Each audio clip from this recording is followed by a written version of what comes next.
Sweet Homeschool. If you're new here, my name is Ashley and I'm a homeschooling mom to one. And in today's video, we're going to talk about some homeschool tips and curriculum ideas for children with ADHD. Now, this video is a part of a collaboration hosted by Leilani from Living with Eve. And if you haven't checked her out yet, which I'm pretty sure you've probably checked her out, you've got to head over to her channel. It is just full of valuable information. And you guys, she also has written a book. I mean, is that not epic? So I'll try to link her book. I know it's on Amazon. I'll link it down in the description box. You definitely have to go and check her out. Also, be sure to check out this playlist because we are covering a variety of topics today and you do not want to miss it. So let me start this off by saying that I'm not an expert about ADHD. In fact, I probably learned something new about it at least every other day or two. I'm not an expert. I'm just a mom who has a son who has ADHD. Now, my son was diagnosed with ADHD when he was 8, and while it has helped us understand him better, we still have days where we are just really trying to figure it out. Now, the things that I'm going to share with you today are things that have worked for me. Now, I was a public school teacher for 13 years, and I was around many children that had ADHD, and I'm going to tell you this, they're all very different. Just like all children are very different. Their ADHD is very different, and what works for one doesn't work for another, and what works one day may not work a couple of days down the road. So I'm just going to tell you some things that I have tried in our homeschool. I'm not going to share with you things that I've never tried. These are things that we've done in our homeschool to make it a little more successful for my son, because at the end of the day, I'm not trying to make his life super easy. That's not what I'm doing.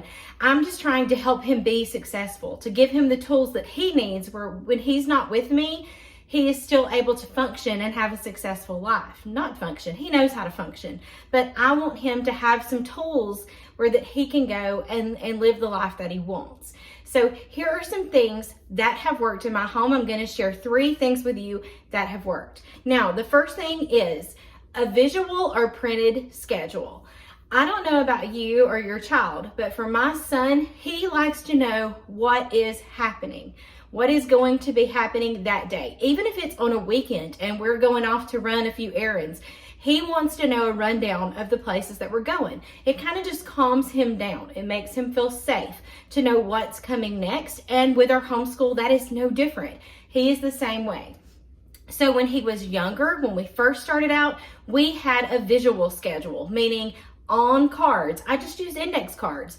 I would put a picture of whatever it was, like what book we were using or curriculum we were using. I would write it out. He would have the cards. He could see exactly the lineup that we were going through that day. And we would move the cards as we went through the schedule. And those things work great for your younger kids. Now, he's older now. He's 13. Last year, we simply used a spiral notebook, just one of those cheap spiral notebooks. And each day I would write down everything that he was responsible for when it came to homeschool, and he would go through and check it off, and that worked wonderfully.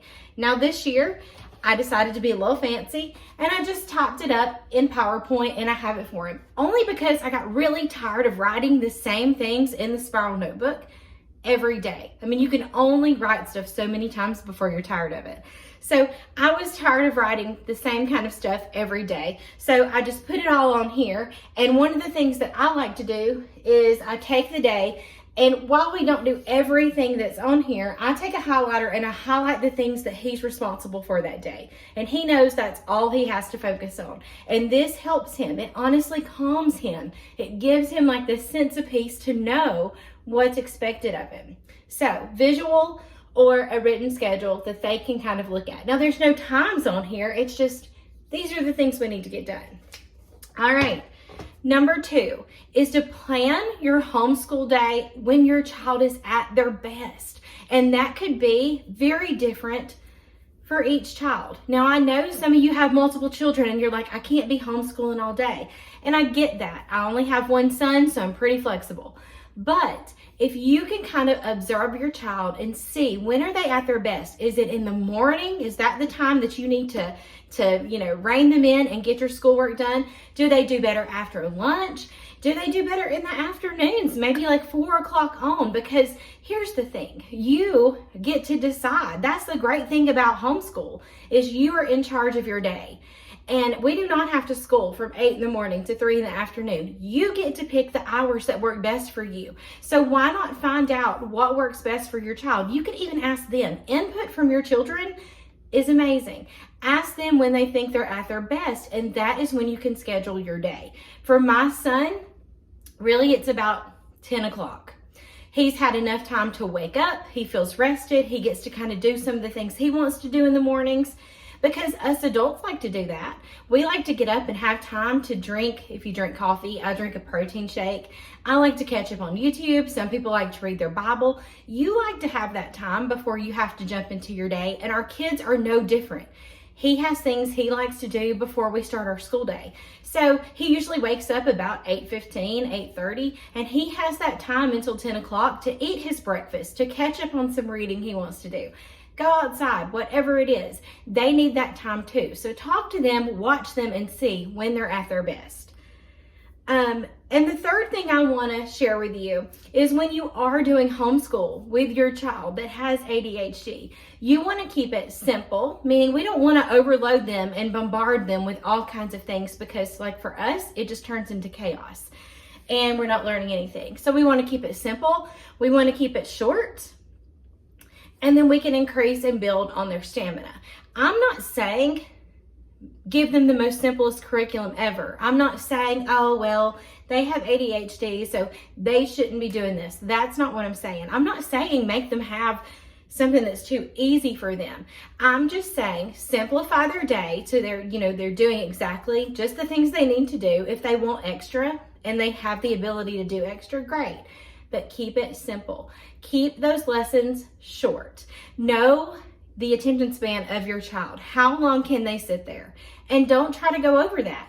Just because you think you should do math for 45 minutes, a lot of people can't sit for 45 minutes and do math. I mean, who'd want to do math for 45 minutes? I wouldn't. I don't even have ADHD, and I wouldn't want to do math for 45 minutes. So really be realistic about it. Really say, okay, I know that my 7-year-old, I have his attention for like 8 minutes. So give it all you got for 8 minutes.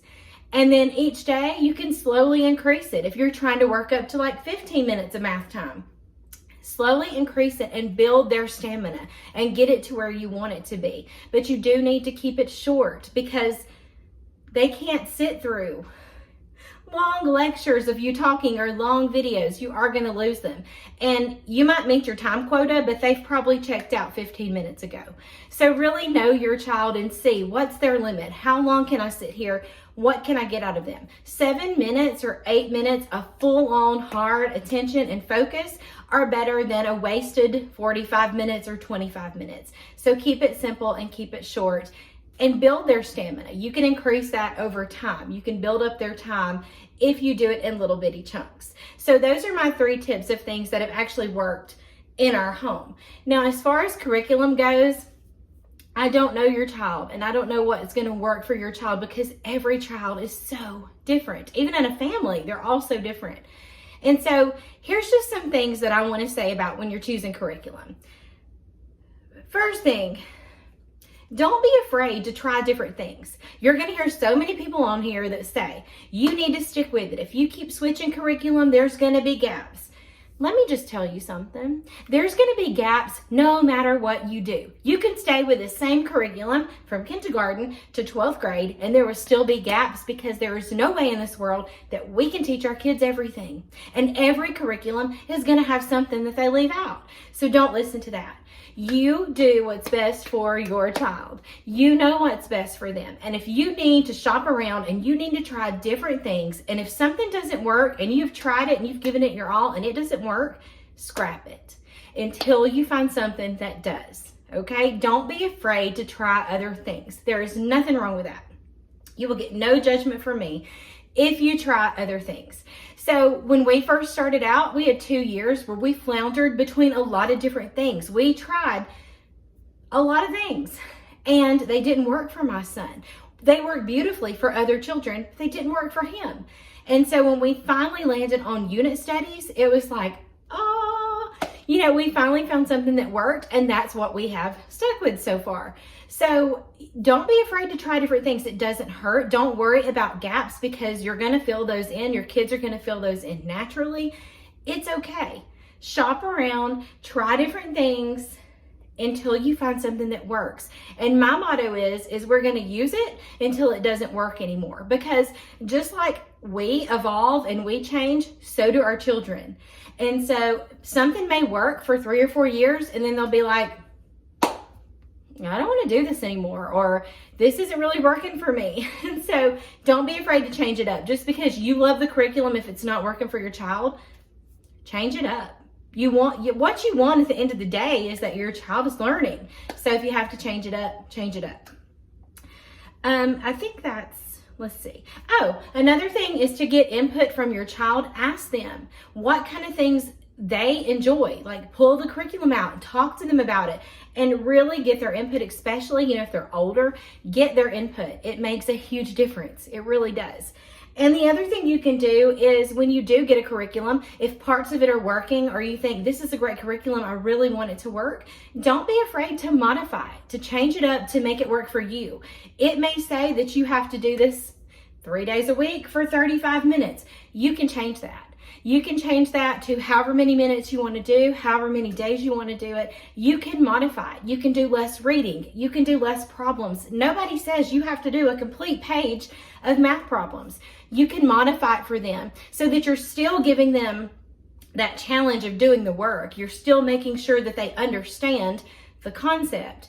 If to me and also for my son, if we're doing math and he's gotten the first 10 problems correct and he can prove that he knows how to do it by getting all those correct, there's no point in him doing 25. Would that fill a time gap, like a time limit for math? Yeah, if we went by that. But if you can show me in 10 problems that you've got it, I'm not going to make you do an entire page of math problems. So don't be afraid to modify the curriculum for your child. That's okay too. So that's my tips and advice for homeschooling a child with ADHD. Of course, there are tons of things out there and other mamas that are sharing their tips and advice about ADHD. That's just what has worked for us in our home. If you have any questions, please leave them down in the comments below. Don't forget to check out Leilani's channel, Living with Eve, and don't forget to check out the playlist that will be linked in the description box. And as always, thank you so much for watching.